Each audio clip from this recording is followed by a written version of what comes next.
যাচ্ছে মা। এখান থেকে প্রায় সময় অনেক বিমান আসে যায়, অনেক প্রশিক্ষণ বিমান অনেক আসে যায়, কানে অনেক শব্দ হয়। তো কালকে যখন এখানে জিনিসটা আসছিল, এত জোরে সাউন্ড আপনারা জাস্ট কল্পনা করতে পারবেন না, মানুষের কানের পর্দা ফেটে যাচ্ছিল। জিনিসটা আমি জাস্ট 5 সেকেন্ডের মধ্যে দেখি এখানে এসে পড়ছে। আমি জাস্ট কল্পনা আমি জাস্ট বুঝতেছিলাম না যে আমার কলেজটায় হচ্ছে কি। হঠাৎ করে দেখি বাচ্চাদের কলেজটা ফেটে, আগুন ফেটে এই উপরে উঠে আসছে। আমি বলতেছি এখানে তো অনেক বাচ্চারা আছে। আমি দৌড় দিয়ে এখানে আসতেছিলাম আর আমার মাকে বলতেছিলাম, মা বাচ্চারা মরে যাচ্ছে মা। আমি এখানে এসে দেখি কিছু কিছু বাচ্চার পাটা ছড়ায় আছে, কিছু কিছু বাচ্চা মরা দেহ ছড়ায় আছে অর্ধেক। আপনারা কি তাদের বাঁচায় আনতে পারবেন? তারা কি আর জীবনে তাদের মা বাবার কোলে আসতে পারবে? আপনারা বলেন।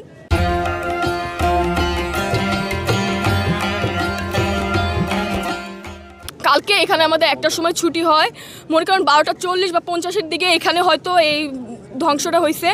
তো আমি যখন সামনের দিকে আসি, অনেক বাচ্চাদের মরদেহ আমি সবসময় ফোনে দেখছি, খবরে দেখছি।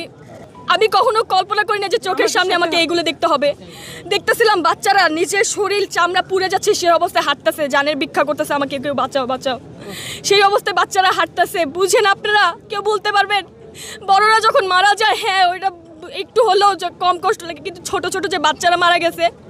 কিন্তু আপনারাও জানেন যে বিমান যে ধ্বংস হয়েছে তার ভিতরে কত ধরনের ইঞ্জিন থাকে, কত কেমিক্যাল বা অনেক পুরাতন, প্লাস কত ধরনের ইঞ্জিন বা কত কিছু থাকে, আপনারাও জানেন, তাই না? তো এটা তো স্বাভাবিক কোনো আগুন ছিল না। এইটা যে ধ্বংস হয়েছে এখানে পড়ছে, এটা স্বাভাবিক ছিল না। এইটা চারদিকে ছড়ে পড়ছে। সেই মুহূর্তে স্টুডেন্টদের ছুটি ছিল, তারা বাসা যাচ্ছিল। এই যে আমাদের যে রাস্তাটা দেখতে পাচ্ছেন, এখানে স্টুডেন্টরা তারা প্রায় হেঁটে হেঁটে যাচ্ছে। কে বা বুঝতে পারছিল জিনিসটা কি আস্তে আস্তে হয়েছিল? সাথে সাথে 2 মিনিট আগেও যেখানে বাচ্চারা ভাবছিল যে আমি বাসায় যাবো, আম্মুর সাথে দেখা করবো বা আব্বুর সাথে দেখা করবো, বাসায় যাবো, আমার পড়া আছে বা এরকম কিছু, সেই মুহূর্তে 2টা সেকেন্ডও লাগে নাই বাচ্চাদের জানগুলো যেতে। আপনারা কি বলতে পারবেন এই ধরনের এরিয়াতে কেন এইগুলো প্রশিক্ষণ দেওয়া হয়? কোন দেশে বসবাস করছি? আমি কালকে কার ব্লেম দিব আমি বুঝতে পারতেছিলাম না। যে ছড়াচ্ছেন এটা 2013 সালের বিমান, আসলে সেটা না, সেটা হচ্ছে 1966 সালের বিমান। এত ফেক নিউজ কেন ছড়াচ্ছেন যে 19 থেকে 20 জন বাচ্চা মারা গিয়েছে, যেখানে হচ্ছে 200 জনের মতো বাচ্চা নিহত হয়েছে, আহত আরো অনেকে হয়েছে, এখনো নিখোঁজ অনেকে, অনেক মায়ের বুক খালি হয়েছে। সেটাকে উত্তর কি আপনি দিতে পারবেন? যে বলছেন যে আমরা স্বাধীন বাংলাদেশ করেছি, সেই 2024 সালে 5ই আগস্ট আমরা স্বাধীন হয়েছি। আমরা কি এটার জন্য আন্দোলন করেছিলাম যে যেখানে বাচ্চাদের সেফটি? সরকার চেঞ্জ হয়েছিল, এগুলোর জন্য আমরা বলতে পারবেন সরকার কেন চেঞ্জ হয়েছে?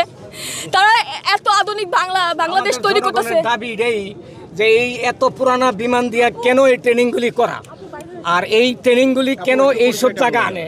বাইরে এরিয়া আছে, দিনাজপুর আছে, পঞ্চগড় আছে, চিটাগাং আছে, এইসব জায়গা করাইতে পারে। এইসব জায়গা বাচ্চাদের উপরে কেন করলো এই জিনিসগুলি? মর্মান্তিক ঘটনা।